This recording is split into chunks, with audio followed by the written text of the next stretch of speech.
Hello friends, my name is Jitendra Kumar Devangan. In this video, I am discussing most important MCQ question को आज discuss करेंगे जो बहुत ही important है, जो नीट पेपर में आ चुका है।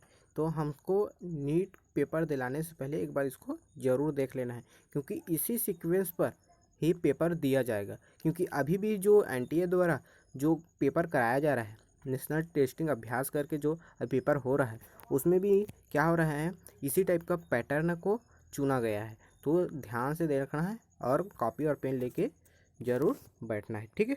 तो क्या करना है, ध्यान से देखना है और हमारे चैनल को क्या करना है, सब्सक्राइब करना है। ओके, फिर देखते हैं हम लोग क्या करना। पहले क्वेश्चन क्या है अपना, देखते हैं। पहला क्वेश्चन है जो 2019 में पूछा गया है।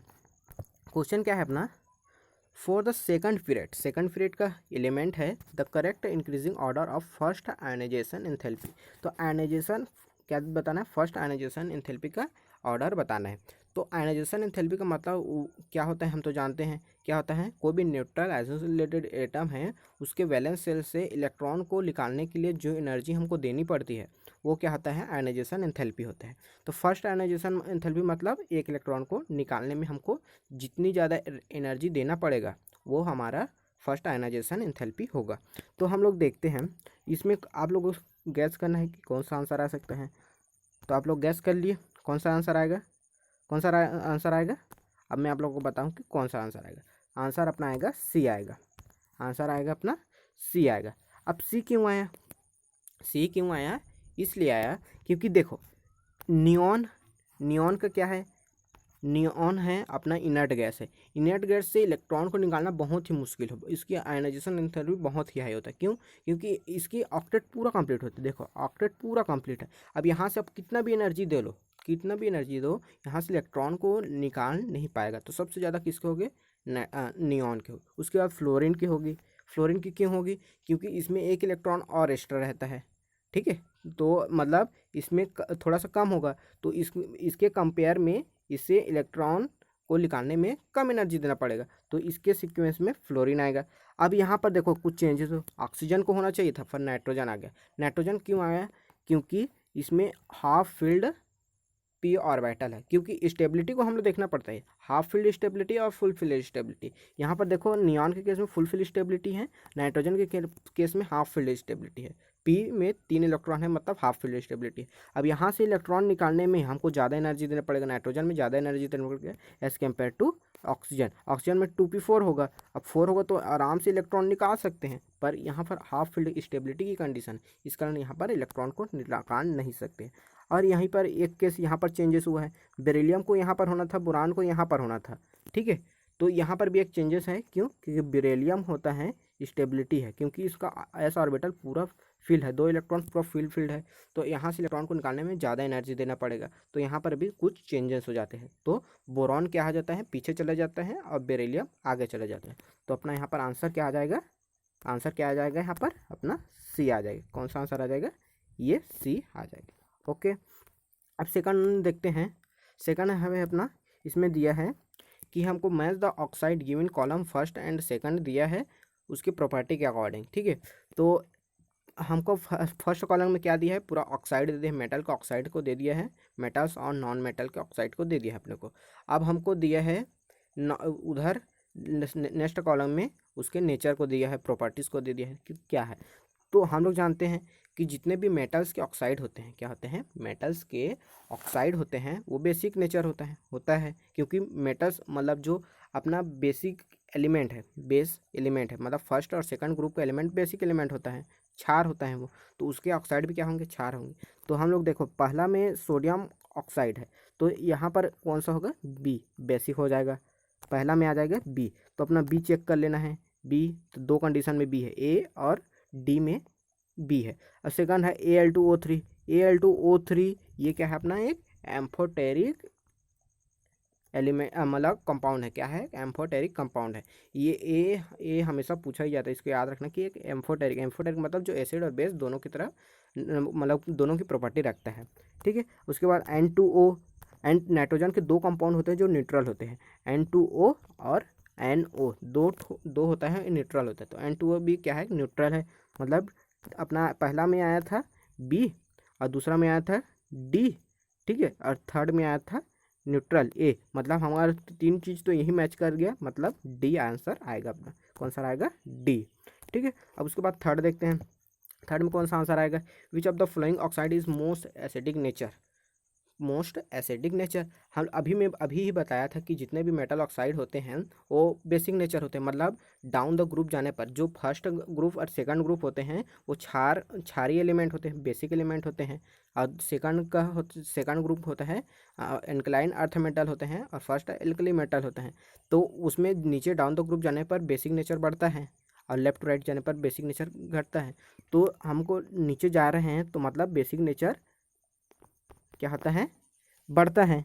ठीक है, मतलब एसिडिक नेचर क्या हो जाएगा? घटेगा। नीचे जाएंगे तो बेसिक नेचर बढ़ेगा, एसिडिक नेचर घटेगा, मतलब जो सबसे ऊपर होगा वही अपना सबसे एसिडिक नेचर होगा। तो हमारा ये सेकंड ग्रुप के सभी एलिमेंट है, ये है बेरिलियम का, कैल्शियम, मैग्नीशियम, बेरियम। तो यहाँ पर सबसे ऊपर में कौन सा आएगा? कौन सा आएगा? बेरिलियम आएगा सबसे ऊपर में। बेटा मांगे कार स्कूटर बाप राज ये सब बोलते हैं, तो बेटा मतलब बेरिलियम सबसे ऊपर है, तो मतलब बेरिलियम के ऑक्साइड मोस्ट एसिडिक हो गए, क्योंकि डाउन द ग्रुप जाने पर एसिडिक नेचर घटता है और बेसिक नेचर बढ़ता है। ठीक है, तो अपना इसमें आएगा थर्ड में आएगा बी आंसर। ठीक, अब फोर्थ में देखते हैं। फोर्थ में भी क्या है? देखो क्या बोला है? The correct order of atomic radii in the group 13 element. तो ग्रुप 13 के एलिमेंट दिए हैं। यहाँ पर हम जब पी ब्लॉक के एलिमेंट को देखते हैं तो यहाँ पर एटॉमिक रेडियाई, आयनाइजेशन एंथैल्पी सभी में क्या होता है? वेरिएशन बहुत होता है। तो यहाँ पर हमको ध्यान देना है कि सीधा हम लोग सिंपल जानते हैं ऐसे कि लेफ्ट टू राइट जाने पर एटॉमिक रेडियाई घटता है और डाउन द ग्रुप जाने पर बढ़ता है, पर यहाँ पर यह रूल फॉलो नहीं हो पाता। क्यों नहीं हो पाता? यहाँ पर कुछ इफेक्ट काम करते हैं। क्यों इफेक्ट? यहाँ पर दिया 13 ग्रुप का एलिमेंट है, तो 13 ग्रुप का एलिमेंट में क्या होता है? कौन सा आंसर आएगा? एटॉमिक रेडियाई आएगा। तो सबसे डाउन द ग्रुप जाने पर मतलब सबसे बढ़ेगा तो थैलियम तो आएगा ही अपना, सबसे पहले आएगा थैलियम। उसके बाद आता है इंडियम, बैंगन आलू गाजर इन थैला, याद करते हैं तो इंडियम। अब यहाँ पर देखो इसमें भी इसमें ऐसा ही है, पर यहाँ पर गैलियम को दे दिया, मतलब ये अपना नहीं आ सकता, या उस थर्ड वाला में भी नहीं आ सकता, इंडियम को पहले दे दिया। तब दो आंसर अपना बन रहा है अभी। कौन कौन सा आंसर बन रहा है? ये वाला बन रहा है, और मतलब बी और डी बन रहा है। अब यहाँ पर गैलियम और एल्यूमिनियम के केस में दे दिया है, तो गैलियम को आना चाहिए था थर्ड में और एल्यूमिनियम को आना चाहिए सेकंड में, इस केस में, मतलब इस केस में। ठीक है, पर आंसर अपना क्या बनता है? क्या बनता है? इसमें डी बनता है। क्यों डी बनता है? अपना आंसर आएगा डी, क्योंकि यहाँ पर जैसे ही हम लोग क्या होते हैं थर्ड पीरियड में जाते हैं, जैसे ही जिंक के बाद जाते हैं तो हमको मिलता है गैलियम। अब ये क्या करता है, क्योंकि डी से पी में जा रहे हैं, डी ब्लॉक से पी ब्लॉक में जा रहे हैं वहाँ पर, तो क्या होता है? ट्रांजिशन कॉन्ट्रैक्शन होता है, ट्रांजिशन कॉन्ट्रैक्शन। जैसे प्रकार लेंथोनेट कॉन्ट्रैक्शन होता है, एक्टोनेट कॉन्ट्रैक्शन होता है, उसी प्रकार ट्रांजिशन कॉन्ट्रैक्शन होता है। ट्रांजिशन कॉन्ट्रैक्शन के होने के कारण क्या हो जाता है? गैलियम का साइज एल्यूमिनियम से साइज से छोटा हो जाता है। क्या हो जाता है? गैलियम का साइज एल्यूमिनियम के साइज से छोटा हो जाता है। इस कारण यहाँ पर इंडियम के बाद एल्यूमिनियम आ जाता है, उसके बाद गैलियम, उसके बाद बोरॉन आ जाता है। तो इसको याद रखना, लिख लेना, क्योंकि ट्रांजिशन कॉन्ट्रैक्शन होता है। ठीक है, तो अपना आ जाएगा डी, आ जाएगा आंसर में। ओके, तो अब देखते हैं नेक्स्ट क्वेश्चन। ये अपना है which of the following option is the order of the arrangement does not agree. Question को ध्यान से पढ़ना, नॉट एग्री बोल रहा है with the variation of property indicate against it. अब देखो यहाँ पर दिया है इंक्रीजिंग इलेक्ट्रॉन गेन एंथैल्पी। अब पूरा पीरियोडिक टेबल में सबसे ज़्यादा इलेक्ट्रॉन गेन एंथैल्पी किसका होता है? जानते हैं किसका होता है? क्लोरीन का होता है। तो फर्स्ट दे दिया, फ्लोरीन का दे दिया, तो क्लोरीन का सबसे ज़्यादा होता है, तो पहला तो अपना गलत होता है। ठीक, मतलब पहला नॉट एग्री है, मतलब ये अपना आंसर आएगा। ठीक है, उसके बाद बोला है इंक्रीजिंग मेटेलिक रेडियस। अब डाउन द ग्रुप जाने पर मेटल है, मतलब फर्स्ट ग्रुप में मेटल्स होते हैं, सभी बेसिक मेटल होते हैं, एल्कलाइन मेटल होते हैं, ठीक है, एल्कली मेटल होते हैं, तो नीचे जाने पर मेटेलिक कैरेक्टर बढ़ेगा। ठीक है, तो ये अपना सही है, मतलब ये नहीं आ सकता। हमको नॉट एग्री पूछा है, तो नॉट एग्री में हम इससे एग्री नहीं है। ठीक है, सेकंड से हमें एग्री है। AL3 क्या बोला है? इंक्रीजिंग आयनिक साइज, मतलब आयनिक साइज में को हम लोग कैसे कैलकुलेट करेंगे? Z/E, मतलब proton number upon electron number. इससे कैलकुलेट में आगे दिखाऊंगा और क्वेश्चन आएगा, पर हमको इस पर यहाँ पर ये याद रखना है कि जितना ज़्यादा नेगेटिव चार्ज होगा उतना हमारा आयनिक रेडियस अधिक होगा। क्या हो जाएगा? जितना ज़्यादा नेगेटिव चार्ज होंगे आयनिक रेडियस उतना अधिक होगा। जैसे मैं बोलूँ फ्लोरीन का होता है 9, एक इलेक्ट्रॉन रिसीव कर लिया तो उसका हो गया 10, मतलब साइज बढ़ गया। तो जितने ज़्यादा नेगेटिव चार्ज होंगे उसका साइज उतना बड़ा होगा। तो यहाँ पर नेगेटिव चार्ज फ्लोरीन का है सबसे ज़्यादा, उसके बाद है सोडियम का F पॉजिटिव, और जितना पॉजिटिव चार्ज ज़्यादा होगा आयनिक रेडियस उतना कम होगा, दोनों अपोजिट होंगे। तो यहाँ पर एक पॉजिटिव चार्ज है, यहाँ पर 2 पॉजिटिव, यहाँ पर 3 पॉजिटिव, तो ये अपना यहाँ सही होता है।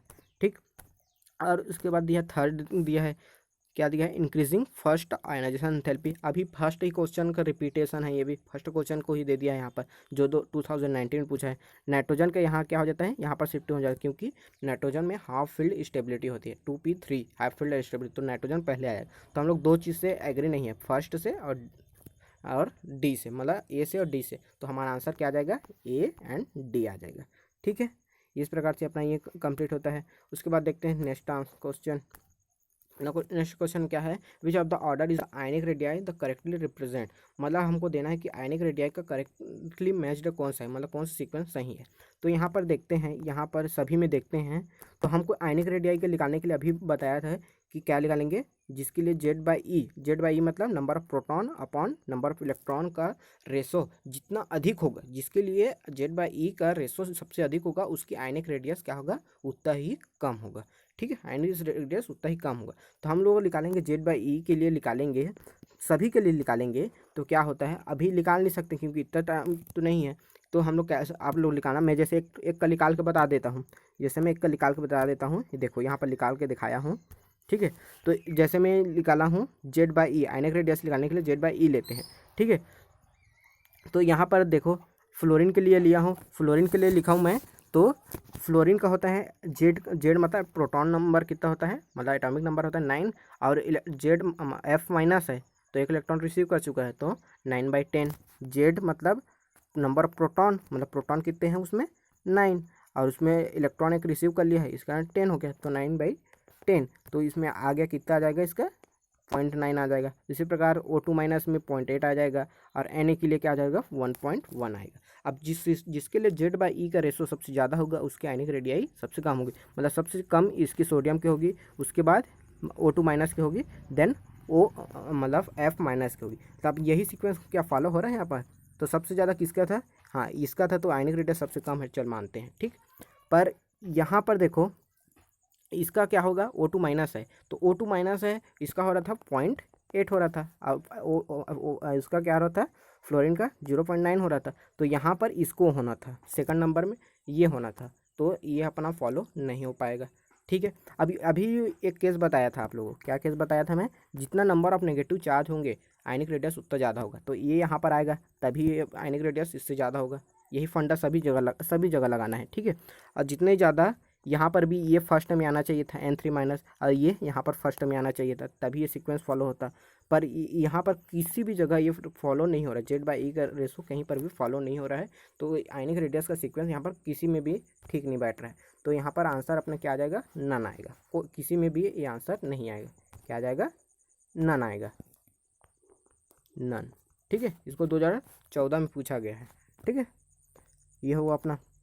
उसके बाद देखते हैं क्या पूछा गया है, which of the following arrangement represent the correct order list negative to most negative electron gain enthalpy. Electron gain enthalpy, electron gain enthalpy का मतलब समझ रहे हो, इलेक्ट्रॉन को एक्सेप्ट करने की टेंडेंसी, मतलब सबसे ज़्यादा होती हैं हैलोजन फैमिली की होती हैं, सबसे ज़्यादा उसमें क्लोरीन की होती है। तो सबसे हमको इलेक्ट्रॉन गेन एंथैल्पी जब भी हमको पूछा जाएगा तो सबसे ज़्यादा किसका होगा, हैलोजन फैमिली का होगा, देन ऑक्सीजन फैमिली का, देन क्या होगा, नाइट्रोजन फैमिली, इन सभी का होगा ऐसे। तो मतलब इधर होगा अपना P ब्लॉक के एलिमेंट, इधर हो गया S ब्लॉक के एलिमेंट, तो इधर जाएंगे तो इलेक्ट्रॉन गेन एंथैल्पी क्या होगा, घटेगा। ठीक है, तो घटेगा और डांडो ग्रुप जाने पर बढ़ेगा। अब देखते हैं, तो फर्स्ट प्रायोरिटी किसको देना है, हैलोजन फैमिली को देना है। तो F जिसमें फर्स्ट होगा उसमें वो फर्स्ट आएगा, तो ये इसमें सही है, ये इसमें सही है, तो थर्ड अपना कट हो जाता है, यहाँ पर थर्ड हमारा नहीं आ सकता। उसके बाद सेकंड है, सेकंड में क्या है, ऑक्सीजन फैमिली का आना चाहिए, तो ऑक्सीजन फैमिली मतलब ये, तो मतलब हमारा ये आंसर ये बन रहा है। उसके बाद कार्बन फैमिली, उसके बाद तो एल्यूमिनियम अपना एल्कलाइन मेटल आ गया यहाँ पर, तो ये नहीं आएगा, तो हमारा आंसर आ जाएगा यहाँ पर डी आ जाएगा। ठीक है, और उसके बाद देखते हैं next question, what is the value of the electron gain enthalpy of sodium plus if first ionization enthalpy of sodium 5 electron volt दिया। आयोनाइजेशन एंथैल्पी मतलब क्या समझ रहे हो, किसी भी आइसोलेटेड एटम है वहाँ से इलेक्ट्रॉन को निकालने के लिए जितनी एनर्जी देना पड़ता है वो होता है आयनाइजेशन एंथैल्पी, जैसे सोडियम है, यहाँ से मैं एक इलेक्ट्रॉन निकालूं प्लस सोडियम आयन बन जाता है, तो यहाँ से कुछ एनर्जी रिलीज होगा, तो यहाँ पर डेल्टा एच हमारा निकलेगा 5.1 इलेक्ट्रॉन वोल्ट दिया है हमको, आयनाइजेशन एंथैल्पी 5.1 इलेक्ट्रॉन वोल्ट दे दिया है। पर यहाँ पर पूछा है electron gain enthalpy, electron gain enthalpy मतलब रिसीव कर रहा है, रिसीव करना है मतलब नेगेटिव में कन्वर्ट हो रहा है, मतलब इसका मान क्या हो जाएगा, मतलब वैल्यू हो जाएगा इलेक्ट्रॉन गेन एंथैल्पी का, वो नेगेटिव में आएगा। ठीक है, तो अपना आंसर क्या आ जाएगा, 5 इलेक्ट्रॉन वोल्ट। ठीक, क्या आ जाएगा, 5 इलेक्ट्रॉन वोल्ट। देखो यहाँ पर आंसर में लिखा हूँ, आयनाइजेशन एंथैल्पी केस में एक इलेक्ट्रॉन रिलीज कर रहा है, तो उसके दिया है 5.1 इलेक्ट्रॉन वोल्ट दिया है क्वेश्चन में। अगर एक इलेक्ट्रॉन रिसीव कर रहा है तो अब सोडियम में कन्वर्ट हो रहा है, तो इसका क्या हो जाएगा, रिसीव कर रहा है तो एक इलेक्ट्रॉन मतलब माइनस में कन्वर्ट हो जाएगा, -5.1 इलेक्ट्रॉन वोल्ट। ठीक है, ये समझ आएगा। ये इसी जगह हम लोगों को आयनाइजेशन एंथैल्पी की जगह हमको दे सकता था इलेक्ट्रॉन एफिनिटी भी दे सकता है, तो इस तरह से और क्वेश्चन बन सकता है। ठीक है, अब इस प्रकार आप देखते हैं next question, the correct order of the decreasing ionic radii among the following isoelectronic space. Isoelectronic मतलब जिसमें इलेक्ट्रॉनिक की संख्या सेम हो। अब यहाँ पर देखते हैं सभी में कितना है, 18 इलेक्ट्रॉन है। देखो सभी में 18 इलेक्ट्रॉन है, 18 इलेक्ट्रॉन है। ठीक है, अब मैं यहाँ पर बताया था जितना ज़्यादा नेगेटिव चार्ज होगा उसके आयनिक रेडियाई सबसे ज़्यादा होगा, तो सबसे ज़्यादा नेगेटिव चार्ज किसमें है, इसमें है। ठीक है, उसके बाद किसमें है, क्लोरीन में है। ठीक है, उसके बाद जितना पॉजिटिव कम चार्ज है, जितना कम पॉजिटिव होगा वो उतना ही क्या होगा आयनिक रेडियाई उतना ही ज़्यादा होगा। जितना ज़्यादा पॉजिटिव चार्ज होंगे उतना क्या हो जाएगा, आयनिक रेडियाई कम होगा। तो अब यहाँ पर क्या होगा, क्लोरीन सेकंड नंबर में आ गया, अब ये थर्ड नंबर में। ठीक, उसके बाद ये, तो हमारा आंसर कौन सा बन रहा है, कौन सा बन रहा है, सी बनेगा। क्यों अब देखो ध्यान से देखना, क्यों सी बन रहा है, सी क्यों बन रहा है। हमारा ऑर्डर देखो क्या बोल रहा है, हमको क्वेश्चन क्या बोला है, डिक्रीजिंग आयनिक रेडियाई, तो सबसे ज़्यादा किसका होगा, जिसमें माइनस चार्ज सबसे ज़्यादा होगा। अब सबसे ज़्यादा माइनस चार्ज यहाँ इधर देखो किसमें है, तो H2 माइनस में है, उसके बाद क्लोरीन में है, उसके बाद पोटेशियम में कम प्लस चार्ज है, मतलब इसका आयनिक रेडियाई ज़्यादा है, और पोटेशियम में ज़्यादा पॉजिटिव चार्ज है, मतलब इसका आयनिक रेडियाई सबसे कम है। तो अपना आंसर आ जाएगा सी आ जाएगा। ठीक, अब उसी प्रकार देखते हैं, अब इसको याद रखना है कि हमेशा कि मतलब जब भी आयनिक रेडियाई निकालेंगे तो सबसे ज़्यादा आयनिक रेडियाई किसका होगा, जो जिस पर नेगेटिव चार्ज सबसे ज़्यादा होंगे, और सबसे कम आयनिक रेडियाई किसका होगा, जिस पर पॉजिटिव चार्ज ज़्यादा होंगे। ठीक, विच of the following represent the correct order of the increasing electron gain enthalpy. अभी इलेक्ट्रॉन गेन एंथैल्पी फिर से वही क्वेश्चन रिपीटेड क्वेश्चन है, इलेक्ट्रॉन गेन एंथैल्पी को पूछा है। देखो 2010 और 2005 में इसी को रिपीट किया है। तो सबसे ज़्यादा होते हैं हैलोजन फैमिली को प्रायोरिटी देना है, तो सबसे ज़्यादा होती हैं क्लोरीन की होती हैं, क्लोरीन ले लिया। ठीक, क्लोरीन इसमें भी ले लिए। उसके बाद फ्लोरीन का होता है, तो फ्लोरीन को भी ले लिए, पर यहाँ पर ऑक्सीजन को ले लिया गया है, तो यहाँ पर सीक्वेंस क्या हो जाएगा, चेंज होगा, मतलब आंसर अपना आ जाएगा, आंसर क्या आ जाएगा, बी आ जाएगा अपना। ठीक, अब उसके बाद देखते हैं और क्वेश्चन देखते हैं क्या है, among the element calcium magnesium phosphorus and chlorine the order of increasing atomic radii. अब यहाँ पर दिया है एटॉमिक रेडियाई को सिंपल पूछा गया है, क्या पूछा गया है, एटॉमिक रेडियाई को पूछा गया है। तो क्या होगा, हम लोग जानते हैं लेफ्ट टू राइट जाने पर एटॉमिक रेडियाई घटता है और डाउन द ग्रुप जाने पर बढ़ता है।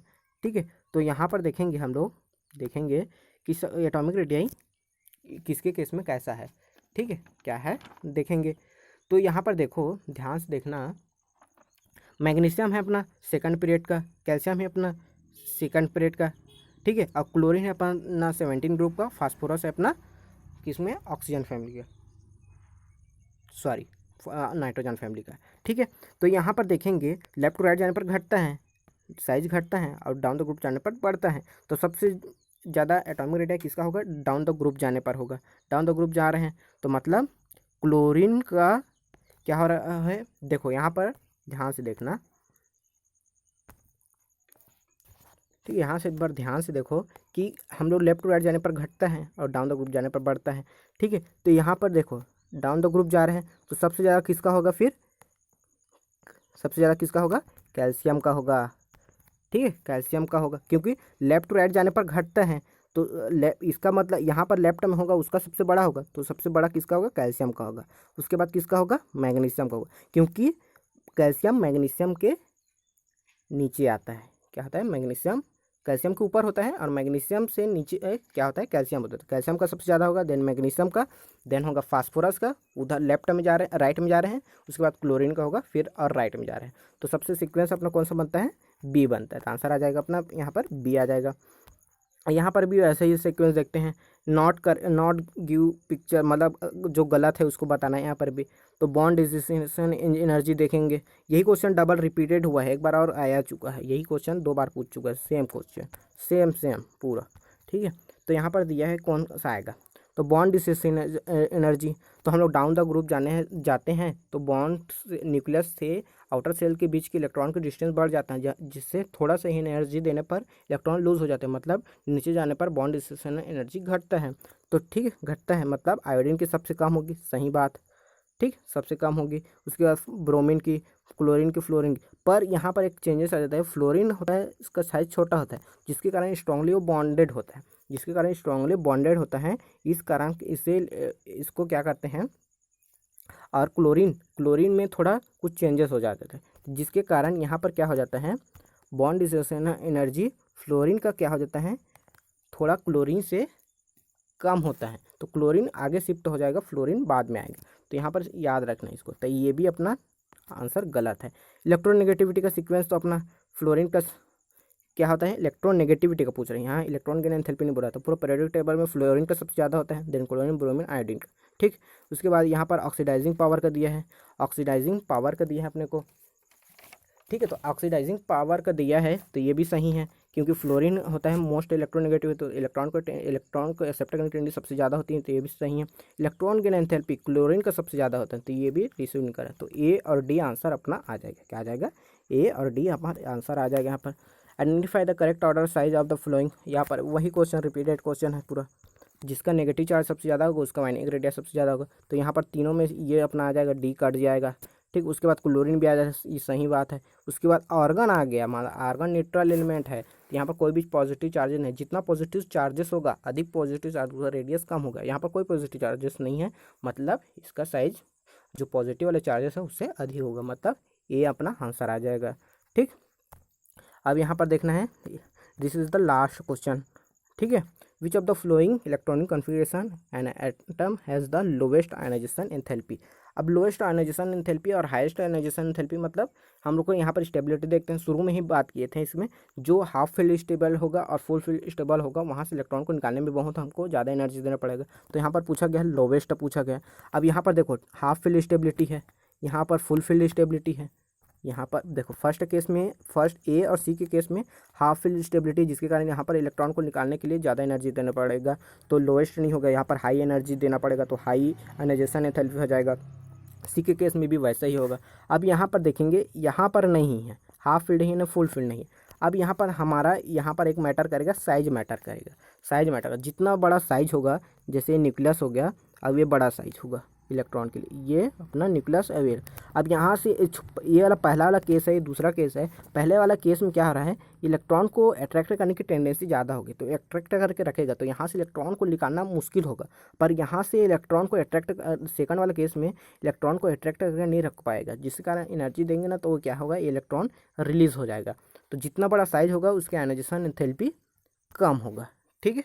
तो यहाँ से इलेक्ट्रॉन को निकालने में ज़्यादा, मतलब कम एनर्जी देना पड़ेगा, तो आराम से निकल जाएगा। तो लोवेस्ट पूछा है, तो अपना आंसर आ जाएगा बी। तो इस प्रकार से अपना ये पूरा क्वेश्चन अपना कंप्लीट होता है, जो पीरियोडिक टेबल से पूछा जाता है। इसको एक बार अच्छे से और पढ़ लेना ध्यान से, क्योंकि ऐसा टाइप का सीक्वेंस क्वेश्चन पूछ रहा है। इसी प्रकार पी ब्लॉक में भी हम लोग पढ़ेंगे, और ठीक है। तो ओके, यहीं तक हम देखते हैं। अगर आप लोग हमारे चैनल में नए जुड़े हैं तो चैनल को सब्सक्राइब कीजिए, लाइक कीजिए, शेयर कीजिए।